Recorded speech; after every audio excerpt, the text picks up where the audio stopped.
PAX East is officially over. And now many of us are left with a hole in our souls as we try to reacclimate to the outside world.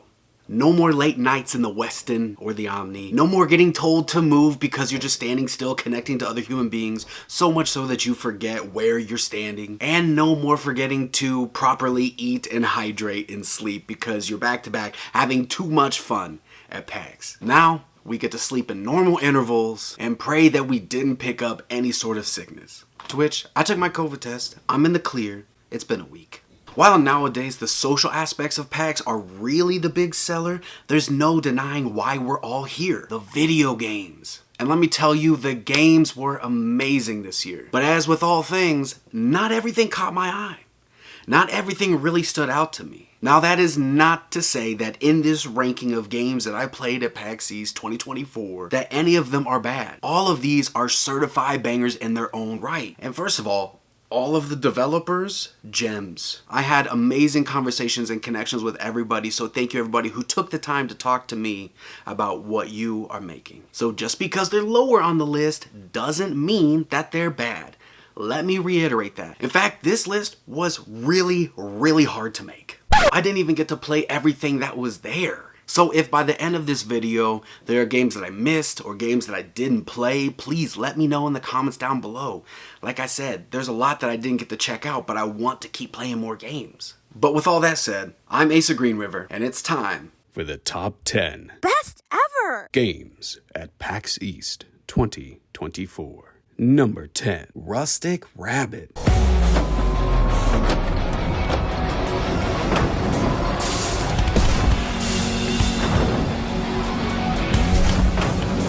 I love animals just as much as the next person. But what do I love more? Animals that kick ass. You give me a game with anthropomorphic animals, and I'm gonna play that no matter if it's good or bad. But this is one of those cases where the game is so good. Rustic Rabbit takes the classic Metroidvania formula and puts a unique spin on it with a rabbit and his mech suit. The thing that hurts the most about Rustic Rabbit though is that I just didn't get enough time with it.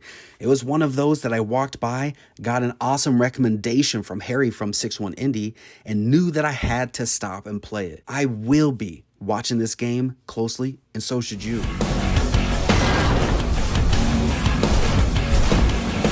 Number 9, Wizardom. This game? Yeah, this game rules. Imagine being an 80s, 90s kid growing up at the genesis of the first-person shooter. Well, this game not only takes you back to that era, but it does so with a modern flair and fantasy backdrop to carry it to the end. I mean, if it wasn't for the horrific spiders and subsequently lack of an arachnophobia mode, and the fact that I couldn't change the skin tone of the hands of my character, this game would have been a lot higher on the list. I cannot tell you how gratifying it is to pull off all of these spells, all with that sprite-based goodness. And the soundtrack, the musical score, it's so good. And this game can get hard. This game is gonna give you a challenge. I like to pride myself in being good at shooters, but this really put that to the test.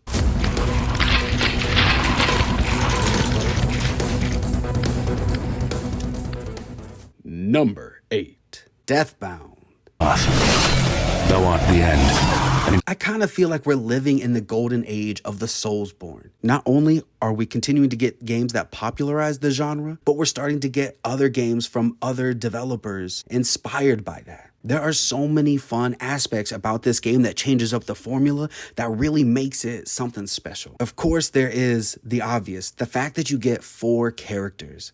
But those 4 characters all play drastically differently and work differently with each other. And here's the big seller, they all impact the world differently. Picture this. There was a moment where I was coming around a corner. I was playing as this white cleric knight, and there are some ghostly, ghastly figures up ahead, and they were surprised to see me, happy but surprised because they thought that my character had died. Now, I happened to die in an encounter shortly after that, so when I played the section again, I went through coming by as a a rogue. I was not the same character. You want to know what those ghosts did? They immediately took up arms and they were ready to fight. They were ready to fight. And after talking to the developer, the situation would have changed even more. Let's say I would have been coming around the corner as that rogue, but then right when I'm within eyeshot of those ghosts, I change immediately to the cleric because I know that they don't mess with me as the rogue. The interactions are going to be different yet again, with them now being untrusting of me as the player. That is just a taste of the goodness that is in Deathbound, because the controls are tight, the dodges are smooth, the attacks are fun, but it's the storyline that I think is going to really keep people going. You're not going to be wondering where you're supposed to be going for the next story beat. They're really going to help you with that, and those story points are going to be so juicy that you're going to want to keep going to see it through the end. By the breath,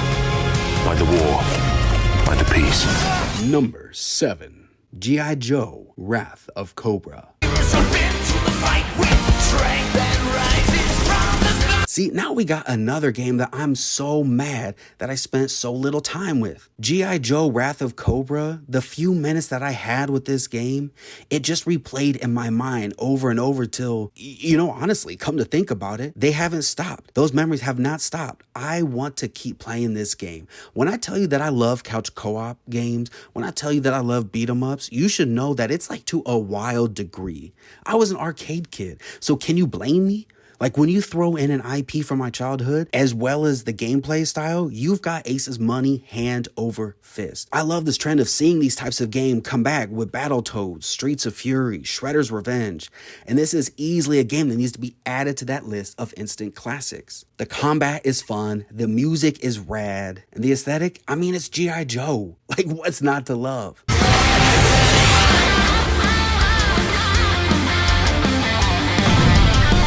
Number 6. Star Vaders. Every so often, we get a game that comes around that isn't like anything else we've played before. It might have some aspects from other popular games, but the way that it puts them together, again, is something that you haven't seen before. That is Star Vaders. Having this turn-based, card-based system isn't anything new, but the way that it does it with the timers, with the colorful story, with the different pilots and the different mechs, each pilot and each mech changed the gameplay drastically. The amount of time that I'm about to sink into Star Vaders is about to be unhealthy. Because at first glance, this game is easy to pick up, tough to master. You get dealt cards, you can play so many cards before you've used up your resources. You've got this mechanic where you can gamble a little bit and spend over the amount and get burned cards. Now you're kind of lessening the amount of abilities that you can use later on, but it might have paid off because you cannot have those alien invaders getting up all in your planetary space. And there's nothing quite like getting that very special card that allows you to get a nice chain attack, taking out as many aliens as you possibly can. I'm telling you, I'm literally counting down the days until I can play Star Vaders again. Number 5. Footgun Underground. You want to know what hurts me? You really want to know what hurts me? What hurts me is the amount of people that I feel missed the opportunity to play Footgun Underground. Shout out to my guys standing there with nothing but a book bag and a Steam Deck with a game that was honestly one of the best that I played all week. Footgun Underground feels like it was made for Asa. It was made for me. I love the vibe and the feeling of games like SteamWorld Dig, Hollow Knight. And when playing Footgun Underground, I was starting to pick up some of those same vibes. But then I very quickly, when it came to the battle system, realized that I was playing something I have never played before. Never in my life did I think that billiards was going to be a mechanic that I needed in my games. Trying to carefully plot out my way through a Super Mario Bros. 3 style map to get to the end boss is only part of the journey. When it says foot gun, your foot is the gun and you are kicking these soccer balls at these enemies, using an arrow to guide your direction. You're now realizing that it's not just the arrow and the direction of the enemies that you have to really think about, but you have to think about the angles of the walls and the ceilings and the floor and the platforms and how much you're charging to kick the ball. And this is just all at face value. This isn't talking about all of the upgrades that you can get for yourself and the ball. This isn't talking about all of the different varieties of enemy types that you have to consider. This game is chaotic, this game is fun as fuck, and this game is my jam. Listen, find out how you can get your hands on Footgun Underground because you will not regret it. And tell them that Asa sent you. Number 4. Pioneers of Patagonia. I still remember back in 2013 when I played the new Sim City, and I was blown away at the way that you could just follow individual civilians throughout their day-to-day life. And that amount of detail was so impressive to me. Imagine taking that moment and turning the volume up to 11. Not only can you watch each individual person in Pioneers of Patagonia, but you can see every single tool, you can see every single resource counted for, attended for on your screen. And this is like a non-stress game. Even though there are things to worry about. There are werewolves, there are bandits, there are ghosts, but this is not a threatening game. I'm telling you, I don't understand how they were able to put that in this game and it still feel like the most chill game I've ever played. Like, this is one of those games that when you start playing, you're gonna plan to maybe put in 10 to 15 minutes and then about 10 to 15 hours is about to go by. I had a 30-minute appointment with these developers and I was there for almost 2 hours and it didn't even feel like it. The chill aspects of the game, the city building, the resource management, all of that comes together in this wonderful package. And now that they're adding co-op into the mix, that multiplayer aspect is really going to make this something special. If you have any interest in a city builder, if you have any interest in just a good video game that you can relax to, Pioneers of Patagonia is for you.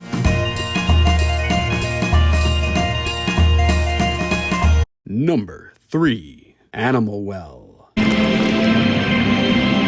Remember when I said that I love animals? Yeah, me too. That info is relevant in name only because I honestly don't remember seeing a single cute furry creature when I played Animal Well. What I do remember is feeling like I was being watched, feeling like I don't know how I'm going to go on, and then at the same time feeling like I can't stop. This was another one of those games that took me back to my childhood when I felt like I needed to pull out a notebook and a pen so I can take notes on a game. You know, when a game does that to you, it's gonna be good. The art direction, the sound design, the gameplay, the punishing puzzles, the mysterious atmosphere all blends together in a way that creates such a memorable experience. I couldn't help but to pause my game to watch other people play to see how they do it differently. I really feel that Animal Well is going to be one of those cultural zeitgeists where we see everybody kind of taking the playground approach on social media. What was your experience? What did you do in this puzzle? How did you get through this level? That is going to be the conversation around Animal Well. And for good reason, because this game is so much fucking fun. And the whole time I was not 100% sure what I was doing, but I knew I liked doing it. And that is a good game. Number 2. Lucid. People have this misconception that you have to be good at video games to enjoy them. Well, I'm here to tell you that I am very good at video games, but there are times when I struggle. But the game is so good that I can't put it down. That is Lucid, coining themselves as a Celesteoidvania. That first part of that name rings very true when it comes to Lucid. Thinking about Celeste and the way that you move around in that game, I was not good at Celeste. Let me just say that right now. But that experience, the story, the writing, the music, the art style, everything came together in such a way that no matter how bad I was, I had to keep playing that game. That is Lucid. And that's not even talking about how this game is a love letter to all your favorite games growing up. And it truly is. You see little glimmers, you see glimpses, you see the influence from all of these other amazing games. But when I tell you I was slack-jawed and speechless because I was just so immersed in the world of Lucid, the game is truly something special. And it is completely understandable why it is so many people's game of the show, as it should be. I don't know what else to say that hasn't already been said, but make sure that you get this game as soon as it comes out. And until that time, watch every bit of gameplay you can because this game is just something else.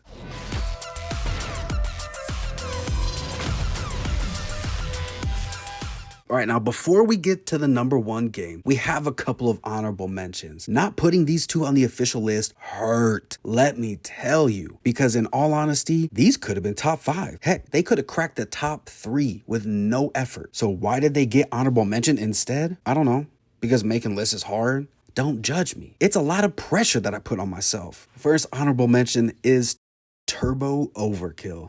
Don't be shy. All those upgrades and you never did get yourself a chainsaw dick. I'm actually mad at myself for not putting this on the list proper. As far as I'm concerned, based on what I played at PAX, this game is a 10 out of 10. But here we are. Let's Revolution. The only thing that kept this from the list is that I suck at Minesweeper. Like, I've never been good at it. But to say that this game is just Minesweeper does it a great disservice. First thing you notice about Let's Revolution is that its visuals are unmatched in presentation. So if you can get past the base Minesweeper gameplay and you get all of the deep mechanics and the gorgeous visuals, you're not gonna be mad. #1. Kriegsfront Tactics. Kriegsfront Tactics was my first appointment at PAX East, and that game stuck with me for the remainder of the show. Shout out to my guy Arya, the rep at Toge Productions, who walked me through the demo and introduced me to the world of Kriegsfront. So let's talk about this game on a high level. We've got mechs, a la Front Mission, Armored Core, etc., blended with the tactical gameplay we see in something like XCOM or Disgaea. However, it's once you get more into the details that you see how special this game really is. The intricacies of the combat, the resource management, the relationships with the characters, and the fear of permadeath. And the one thing that hit home for me, culture. If you can make a game that on the surface seems like all the other games of that genre, but then you infuse your culture into it in a way that really sets itself apart, you immediately have my attention and you immediately made it personal. And that's what I love. Toge did this at last year's PAX with Space for the Unbound. The choice to intentionally flood this game with Southeast Asian culture is one that should not be ignored. Plus, this game can get hard as fuck, and I love it for that.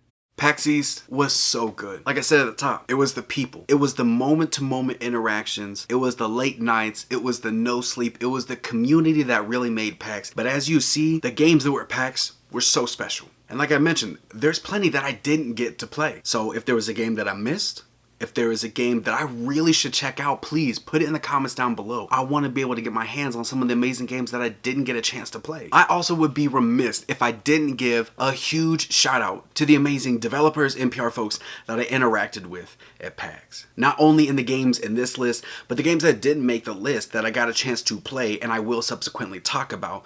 All of the people were incredible, and I thank you for your time. And I thank you, humble viewer, for your time for watching this video. But what do you think about this top 10 list? Are there any games that you are planning to check out? Let me know. So please make sure that you like, comment, subscribe, all of that good stuff, and stay tuned because there's gonna be more goodness coming out. But for Borderline Entertainment, I'm Asa Green River. Be well, Borderline family.